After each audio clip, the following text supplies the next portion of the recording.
dimainkan oleh Geek Farm dan juga mungkin dari Onyx terutama karena mereka punya Cloud. Mereka punya satu sosok yang bisa untuk memberikan damage secara terus-terusan dengan memaksimalkan Battle Mirror rematch-nya. The Giant Slayer mampukah menuntaskan satu raja lagi? So, MPL Playoff mana tepuk tangannya? Let's go to the land of town. Best of 5 series yang akan menentukan nasib dari kedua belah tim. Siapakah yang akan mengamankan Grand Final pertama dan juga slot M Series pertama. Jangan lupakan, The Giant Slayer udah checklist satu raja. The King Slayer, the new King Slayer udah dapetin satu King. Dan sekarang dia berhadapan dengan King yang kedua, Profesor. Ya, dan ini akan sangat menarik sekali untuk kita saksikan bagaimana lagi dan lagi Nile yang bermain dengan super agresif. Gerakan proaktif yang langsung invasi ke area jungle. Dan ini membuat tentunya Kairi agak sedikit kehilangan momentum untuk mendapatkan level keempat sebelum menit yang kedua. Yap, dan kita melihat memang dari Onyx mereka punya garda depan yang tebel-tebel banget sih di B. Ada Fredrin, ada Exburg, bahkan ada Edith. Jadi harusnya space create ke arah cewek dan juga Suns. Ini enak banget untuk Onyx. Tapi kalau dari segi emblem by Dunia Games, Ini ada 2 Quantum Charge. Iya, ada 2 Quantum Charge dari Sisi kubu Geek Geek Farm dan 3 tentunya dari kubu Onyx. Dengan tujuan ingin bermain lebih extend dengan heal yang cukup. Dan Keyboy harus lebih sabar lagi karena ini 2 magic damage di early game yang sangat-sangat mengganggu. Dan Kairi stuck di level yang ketiga. Oh my god, memiskinkan Kairi Majesty menjadi sebuah jawaban di depan sana. Tepakan, Kairi berhasil selamat, Keyboy, Sakratul Maut. Cewek sedikit memberikan pressure terhadap seorang Nile. Tapi nampaknya itu tidak akan terlalu berarti. Meanwhile dari bottom lane, Marky dengan sangat bebas memberikan pressure terhadap seorang cewek. No Battle Mirror Image. Oh Marky kali ini benar-benar perkasa sebagai sosok kunci di babak playoff. Kalau kita melihat match history kemarin, Bigetron sempat melakukan hal yang sama. Mereka press Kairi, mereka nggak kasih Kairi space dan juga waktu yang banyak untuk Kairi farming. Dan ini yang dilakukan oleh Geekfarm sama. Halnya mereka tidak mau membuat Onyx punya waktu yang nyaman untuk mendapatkan farmingan Keyboy. Oke, langsung ada Bright Tackle Trust menuju ke arah backline. Mencoba melakukan zoning out. Look, gak tahu kita apakah terlalu terburu-buru. Tapi lihat di depan sana. Kairi masih mau lobby. Mencoba melakukan zoning out. Last Insanity keluar. Tempatkan Red Rip Potion from Kairi. Berhasil mau take over Turtle. Berhasil mendapatkan double kill. Mencoba untuk memukul mundur ke arah belakang. Dan Luka gak punya badan lagi.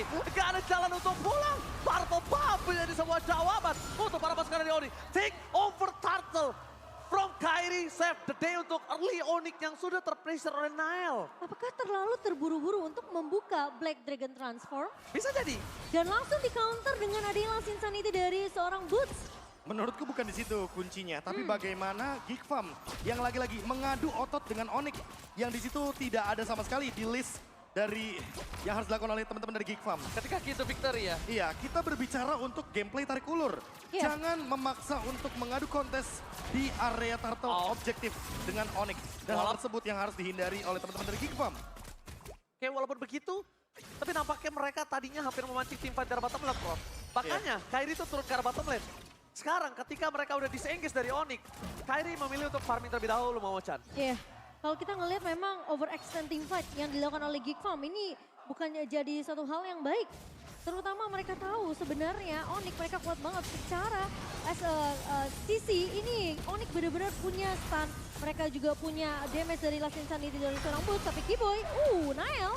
Oke, Nile kali ini berhasil mendapatkan Purple Pump dari sosok Kairi. Lagi dan lagi, terperangkap di depan sana. Sans memiliki arrow wrap mundur ke arah belakang dan masih selamat. Dari geretakan depan dibalik ke kanan dan Nile terperangkap. Arrow wrap for defensif. Kairi hampir terperangkap. Untungnya mereka tidak punya efek suppress. Untungnya mereka tidak punya sisi untuk bisa mengikat Kairi. Jadi bisa dibilang selama Luke gak melakukan sebuah invasi dengan crowd control yang dia miliki, as long Luke gak seperti itu, Kairi aman. Ini adalah permainan yang sangat-sangat kontradiktif dari Onyx. Mereka benar-benar bermain dengan tempo yang tidak terburu-buru. Dan bahkan dengan early advantage yang mereka dapatkan, mereka juga masih mempertimbangkan bagaimana counter re-engage dari Geek Farm. Sekarang, Turtle yang kedua akan menentukan. Karena level dari Nile, EXP-nya jauh lebih tinggi ketimbang Kairi semenjak tadi mendapatkan Purple Buff. Dan jangan lupakan Aboy dengan play-nya. Undrated mid lane yang kali ini sedang berhadapan dengan Suns. Oh, tapi Keyboy. Oke, lane revolution again from Kairi. Berhasil mendominasi atas sosok Nile. Dan belakang sana Luke mencoba untuk menghantam, tapi ternyata berhasil melakukan satu point kill dengan cewek is coming up. Damage per second yang tidak bisa dibendung. Bahkan di depan sana Kairi melakukan zoning out. Mencoba untuk mengusir mundur Nile. Dan bahkan ketika Nile memiliki Night Retribution, kayaknya ini cuma hanya waktu saja yang dibawa oleh Kairi. Agar tidak terlalu cepat Nile mendapatkan orange buff-nya. Wah, tapi cewek bener-bener hampir bisa aja untuk menumbangkan turret di area bawah. Space create yang dilakukan oleh pemain-pemain Onyx. Mereka membiarkan cewek fokus untuk dapetin farming yang terlebih dahulu. Fokus untuk bisa bertukaran setelah turret di area bawah hilang. Tapi Nile terkena taun. Oke, Energy Eruption membuat Nile bertahan di depan sana. Tapi nampaknya masih ada Aboy, masih ada Paloisky. Mereka tidak akan melepaskan begitu saja. Nampaknya Netherlands telah keluar. Press sword-nya untuk menghindarkan semua Netherlands. Paloisky terperangkap di depan sana. Pada sekali di Odi mereka terperangkap dengan Lassen Sanete. Membakar Paloisky sebagai tulang punggung keluar dan frontliner yang dimiliki dari King Farm. Ya, dan bahkan kalau kita melihat Suns berada di posisi yang cukup nyaman, memberikan efek Terrified dan juga beberapa damage magical yang tidak bisa dihindari oleh pemain-pemain dari Geek Farm. Kalau kita melihat goal defenses by UBS nih, Bung KB, Baloi tertinggal cukup jauh. Ya, kalau kita lihat match up-nya untuk Baloi dan juga Keyboy, karena lagi dan lagi ya, Keyboy sangat berperan aktif Ya, dengan 100% kill participation, 4 poin kill dan 2 assist. Membuat ceweknya jadi bisa mainin line up 4-1. Dan untuk sekarang Onyx tinggal berjalan berempat. Mereka punya 3 badan dan 1 damage dealer. Suns kasih space di belakang agar nantinya bisa memberikan sedikit tekanan dengan tujuan agar Suns-nya bisa melakukan deal damage. Tapi dia pun punya Nether Realm. Jadi sebagai damage dealer dia juga berperan sebagai cover. aku rasa sih ini nggak cuma Nile doang sih yang bisa coba untuk melakukan inisiasi ya dari sisi Geek Farm. Mereka butuh look dan Baloi perlu menjaga positioningnya biar Baloi tidak tumbang untuk keempat kalinya karena tidak ada Baloi. Tentunya teamfight untuk Geek Farm ini tidak akan terlalu sustain. Mereka memang punya Aboy dengan Netherrealm, tapi ingat Netherrealm itu bisa di-copy oleh Suns.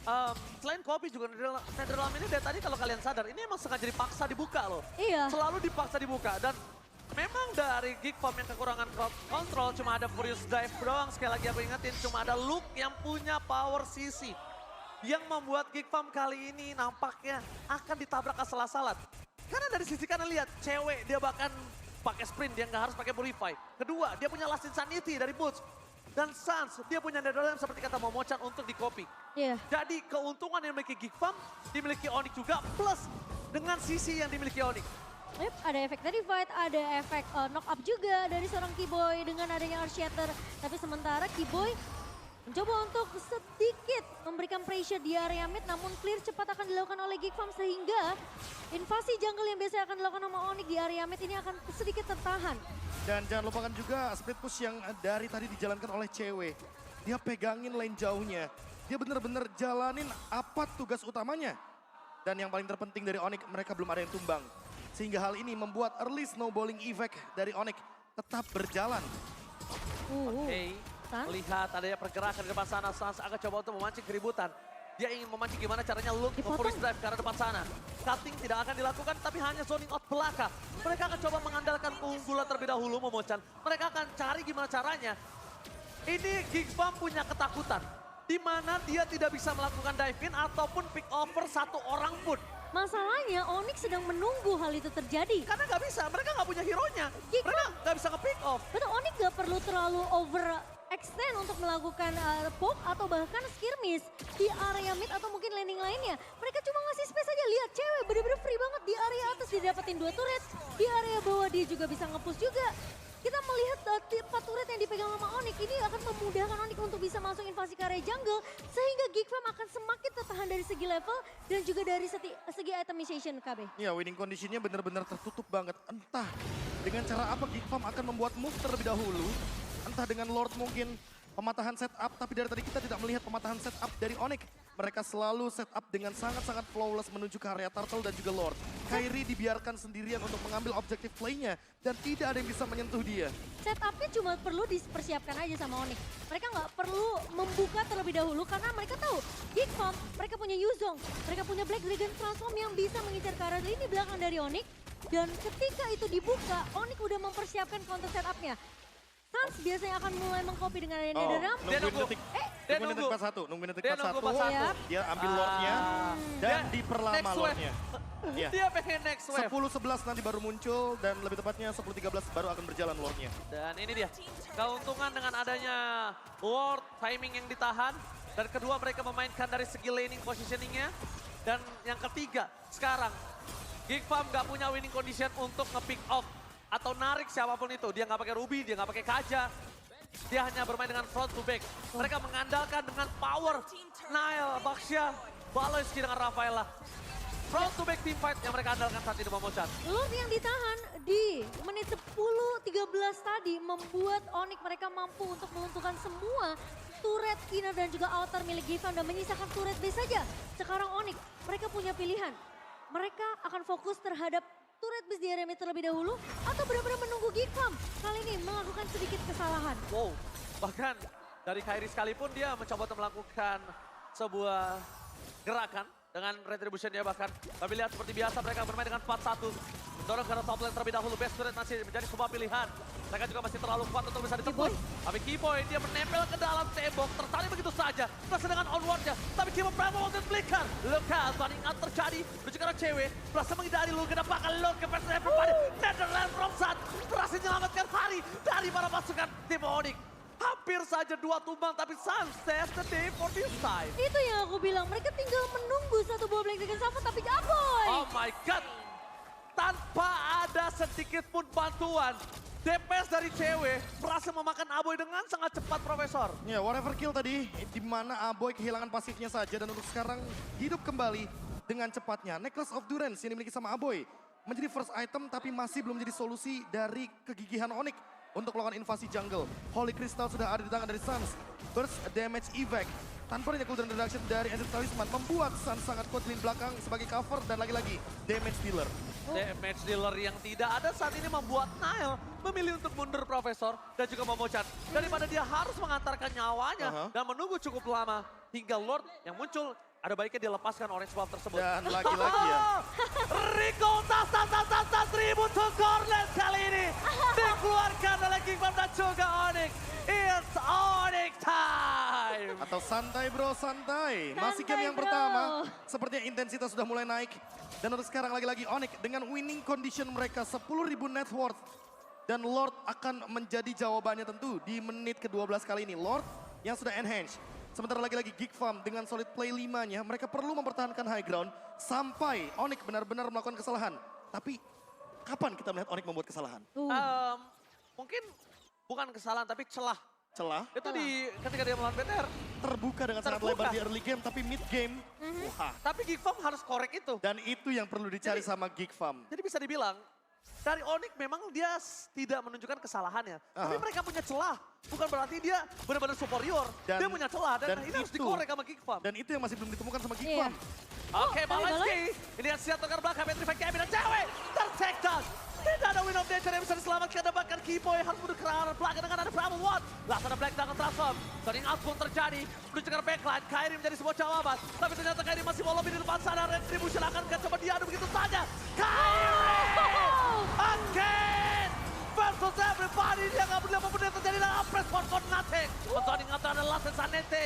Nomor terlepaskan dari Geek Farm. Harus mundur mendadak. 4 versus 5. Mereka bahkan dengan kalah jumlah belum mampu mematahkan Onyx, Profesor dan juga Lagi Momochan. dan lagi kita harus bilang team fight di Lordnya dari Onyx yang begitu flawless, begitu classy. Mereka nggak perlu banyak-banyak dapetin point kill. Yang penting apa? Team fight objektifnya tetap di tangan mereka. Dan ini yang selalu mereka lakukan berulang-ulang, Cimomo. Wah gila banget sih dari Onyx. Meskipun tanpa cewek, mereka masih bisa mempertahankan 4 pemain sisanya. Dan bahkan tidak tumbang sama sekali meskipun Geek Farm tadi mencoba untuk memaksakan Tifa di area Lord. Tapi kali ini Lord sudah mulai berjalan di menit yang ke-14. Oke, Lord berjalan di tengah. Nile masih bisa menghentikannya, tapi lihat onward menuju ke arah sana. Loke, terbelakang di depan sana. Sanchez coming up. Masih mencoba untuk mendorong dari 3 lane yang berbeda. Lebih fokus menuju ke dalam objektifnya. Menyelesaikan tugas mereka, objektifnya terdorong pecah ompong. Akan menjadi sebuah disiplin yang dilakukan Onyx saat ini, Momochan. Dan bakal coba untuk nge-push Boots sudah berada di area base dari Geek Farm. Namun Onyx mereka akan bermain secara objektif. Lebih memprioritaskan menumbangkan trade base terlebih dahulu supaya si Purmina akan berjalan. Ya. Untuk buah Holy Crystal untuk Aboy di menit ke-14 juga, Be. Oke. Ini di menit yang ke-14 masih slow tempo banget dari Onyx. Mereka nggak buru-buru untuk bikin team fight. dan Kiboy masih punya flicker. Ini yang bakal dikhawatirkan. Apakah akan ada pemaksaan team fight? Karena itu dia Kiboy. Oke, itu dia bakal coba dipaksa dengan onward. Kiboy sang Rasul Maut. Immortality-nya pecah. Mereka masih melobi. Untuk ke arah belakang dan bakal shutdown. Terjadi terhadap seorang Kiboy. Luka. Dia tidak akan melepaskan pandangan dan jangkauan terhadap seorang Kairi. Seorang Kairi akan coba dihajar. Tapi Sanchez coming up. Mencoba untuk melakukan covering. Kairi uppress wardnya. Tidak berimpact. Tapi Nile terperangkap. Bait yang dilakukan berhasil. Perangkap sang ladang. Terinjak oleh Geekbomb. Yang akhirnya menimbulkan satu korban jiwa. Blazing Duet from cewek. Tidak terlalu berimpact. Mundur ke arah belakang. Marquis. Masih ada Duet Tapon. Lassen Sanete yang sangat gila. Berhasil mendapatkan Nala dengan Palenski. Pressword cover terhadap seorang bot dan lihat. Lassen Sanete. Bukan hanya gila asal ini gila bot. Mendapatkan Palenski. Itu follow up yang begitu manis dari Boots mencoba untuk menjawab. Kairi yang berusaha untuk mengcover pemain-pemain dari Onyx. Kita melihat Hasan yang memberikan coveran sangat amat bagus ke arah seorang Kairi. Tapi ketika Geekfam, mereka tidak melihat adanya pergerakan dari pemain Onyx yang masih berada di area sekitar Kairi. Membuat Nile ter-pick off dan terpanis begitu saja. Cewek memang masuk dengan satu buah Battle Mirror rematch. Tapi Blazing Duetnya tidak mampu untuk menumbangkan Marquis, Profesor KB. Iya, tapi poin terpentingnya dari sini adalah bagaimana Marquis yang mempertahankan dirinya di belakang tanpa tumbang sama sekali. Dan ini bisa jadi winning condition dari Geekfam. Tetap dengan Marquis di belakang dan melakukan team fight dengan pick off. Dan mungkin ini celah yang sudah ditemukan oleh Geekfam. Mereka coba paksa team fight dengan pemain-pemain Onyx, mereka coba untuk kejar. Dan bahkan memaksakan biar Onyx tersetir sedikit. Meskipun Geekfam masih bisa untuk ditukarkan. Masih akan ada satu buah kompensasi yang bisa didapatkan oleh Onyx di setiap team fight-nya. Tapi ada satu Flux of Theosis yang sudah aktif. Sehingga ini akan membuat team fight-nya agak sedikit jadi 40-60. Oke, lihat team fight yang dibuka oleh Luke. Menuju ke arah belakang, cewek menjadi pilihan utama. Lordnya dibiarkan begitu saja, tapi Boots dengan tidak ada immortality dia nggak peduli. Dia meng-zoning out melakukan tugasnya dan bahkan Geekfam dipukul mundur. No Lord untuk Geekfam dan Kairi free untuk kali ini. Ya, tapi balik lagi, ini adalah power defense dari Geekfam. Mereka berlima bakal kuat banget bareng sama Rafaela dan juga adanya Faramis. Hal ini yang akan membuat Lordnya bisa saja jadi sia-sia lagi untuk Lord yang ketiga kali ini. Ya, dan ini akan menjadi satu pertanyaan, apakah Onyx mereka mampu untuk menutup di Lord yang ketiga. Sembari Kairi akan lebih berfokus untuk mengamankan laning terlebih di bawah. Mencoba untuk memajukan laning bersamaan dari area atas, mid dan juga area bawah sekarang. Geekfam, one for all for one. Mereka mencoba untuk melakukan sisi defense terlebih dahulu. Oke, sisi defense yang terlebih dahulu dikeluarkan, tapi Abai masih punya narrow wave. Bakal coba dipasang menuju ke belakang, damage dari cewek tidak bisa dibendung. Lihat cewek menjadi pilihan utama, bakal coba diganyang dan hilang. Netherrealm berhasil diselamatkan, dia balikkan keadaannya. Kairi dan juga cewek akan menjadi sebuah korban jiwa dari Luke. Masih ada Blazing Duet from cewek. Walaupun tidak berhasil berimpact cukup lama, tapi berhasil memberikan damage terhadap seorang Luke. Mundur ke arah belakang, satu persatu mereka mencoba untuk menyelamatkan sisa kawanan dari Onyx. Pertukaran antara cewek dan juga Luke. Itu the best thing yang udah bisa dilakukan karena Aboy sebenarnya juga udah korban jiwa. Tapi karena ada pasif yang dimiliki dari seorang Faramis, mereka jadi setup lagi, mereka jadi settle lagi. Dan team fight masih ada pertukaran dan cewek menjadi korbannya. Wah, tapi cewek gila banget sih. Dia bertahan cukup lama dengan efek shield tambahan tadi, Be. Yang ngebuat dia bisa melakukan battle mirror yang lagi ke sisi belakang dan melakukan blazing duet. Dan lagi-lagi harus kita mention kalau Lord ini akan menjadi Lord giveaway. Karena team fight yang dibuatkan sama Onyx masih belum menemukan celahnya. Rose Gold Meteor memang menjadi jawaban, tapi team fight sepertinya akan masih berlanjut di area mid lane dengan tujuan dari Geekfam. Stick grouping berlima. Onyx masih belum bisa menembus pertahanan dari Geekfam ketika mereka 5 lawan 5. Pick off yang perlu dilakukan sama Kiboy. Menunggu dengan flickernya onward juga salah satu jawaban, tapi masih belum dijalankan. Dan Geekfam dengan Marquis di lini belakang dan cewek yang tidak bisa menyentuh sama sekali karena ada Wind of Nature. Menjadi PR tersendiri dan gold yang minus dari Onyx. Jadinya Lord disadvantage untuk kali ini. Dan kita menunggu untuk Lord yang keempat karena sudah evolve. Apakah akan tetap di tangan dari Onyx? Atau jangan-jangan lagi dan lagi Geekfam. Oke, sabar. Karena intensitas game yang pertama masih terjadi walaupun hanya ada base dari Geekfam. Tapi yang bisa aku lihat dengan adanya tidak terlalu banyak high ground defender yang aku bisa bilang. Mereka punya Faramis, it's only Faramis, clearnya tidak terlalu cepat. Tapi untungnya mereka punya Marquis sebagai... No, itu masalahnya. Karena Faramis itulah Aboy yang memanfaatkan pantulan-pantulannya dan Gak apa-apa Brondong, yang penting Kairi. Emang harta tahta Kairi. ada juga yang dari Semarang ke Jakarta. Kukira sayang ternyata bercanda, ini beneran ternyata pantun Pak. Iya, Saya keren kira, cakep. saya kira beneran dari Semarang gitu loh. Siapa yang cakep, Ranger Mas? Ya tadi Aduh. pantunnya dong. Gameplaynya. Oh, pantunnya cakep. Oh, Gameplaynya. gameplaynya juga Oke, benar. kita bahas sedikit. Dimana ini agak cukup kontradiksi dengan permainan dari Onyx yang kemarin. Mereka bermain dengan agresif ketika melawan ABTR sebelumnya. Mereka hajar abis-abisan dan bahkan sekarang mereka bermain dengan tempo yang sangat pelan dengan keuntungan yang berlimpah. Cukup kontradiksi. Aku bahkan melihatnya lagi dan lagi ya, memang agak sedikit kontradiktif karena ya tujuan mereka adalah bagaimana mengamankan play objektif. Tapi memang Giggs sesolid itu untuk di high ground. Masalahnya defense mereka terlalu kuat. di area Rafaela, base-nya. Iritel, dan lagi-lagi ada lamaran sepertinya. Wah, Ini berapa banyak ya yang ada tulis Kairi ya? will you marry Kairi, me? will you marry me? Waduh, emang Nah. single sih ya. Emang Kairi ini dibuat Tuhan agak cukup kurang adil ya. Kenapa sih? Ganteng iya, Aha, jago main assassin iya, iya. retry-nya jago, fast hand, juara iya. Tapi ada loh kesamaannya Kairi dan juga Aku, Oji. apa? Sama-sama single. Enggak Ji, ada Kairi ingat mau kata-kata Kaiji nggak? Kairi, Ji. Ah, Ingat kata-kata Kairi. apa tuh? Love, Right now I'm loving myself. I'm love. Ah, Dia right Enggak. now, taruh gini. Dia right now I loving myself. Yalah berapa lama sih? Gue udah dari dulu. iya makanya kamu dari lahir. Oke, tapi karena sudah selesai intermezzonya, Martial Fandi akan membawa kembali pertandingan. Kita menuju ke dalam Land of Dawn. Alright. Apakah? Ini dia sedikit atau secerca harapan yang mungkin bisa dimaksimalkan sama Geek Farm, terutama ketika nanti akan ada kontes di area Lord Evolve. Mereka punya Aboy, semakin menempel Onyx, semakin full senyum Aboy dengan Ghostbuster-nya. Iya. Pantulan-pantulan damage yang makin lebih pedih ketika menuju ke arah late game dan Baloyski yang kali ini agak sedikit berani Oh, di arah bakal sana. coba dimakan begitu saja. Masih ada flicker ke arah belakang bersama dengan Immortality. Tapi bahkan itu nggak bisa membuat Baloyski terpick off meskipun dia tadi sempat pecah immortality, tapi aku rasa agak sedikit sulit untuk mengincar ke arah Baloyski. Dan Oke. sekarang Lord yang keempat sudah mulai muncul.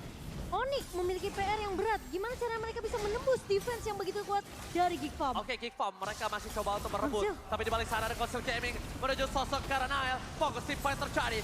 Sasmo memberikan damage dan Kibo yang memberikan damage terlebih dahulu. Mereka ingin satu persatu memberikan damage karena mereka ingin membuat dari seorang Abu yang mengeluarkan Nether Realm-nya. Dan dibalik itu semua, ketika Nether Realm sudah keluar, baru Onyx mengeluarkan semua damage yang mereka miliki. Marki masih terlalu jauh, Lord terreset begitu saja. Nail pun terperangkap dan akhirnya disengage pun terjadi, Momocan. Tidak akan terlalu overcommit tentunya untuk Lord yang keempat kali ini. Onyx pun mulai melihat adanya bahaya. Ketika Sans memang belum bisa mengcopy IMU ke arah Netherrealm, dia masih mencari posisi dari seorang Aboy. Tapi Sans flicker untuk mundur. Player yang aku bisa bilang cukup diketakuti bermain secara defensif kali ini.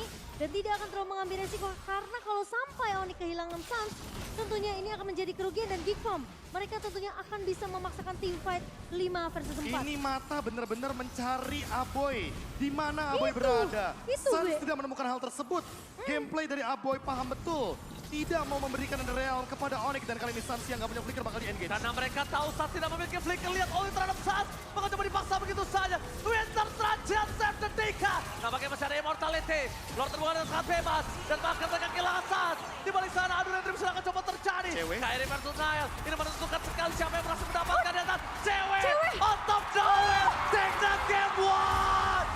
Oh my God. What a distraction from Onyx. Dan Cewek berhasil menyelesaikan tugasnya. On top nowhere.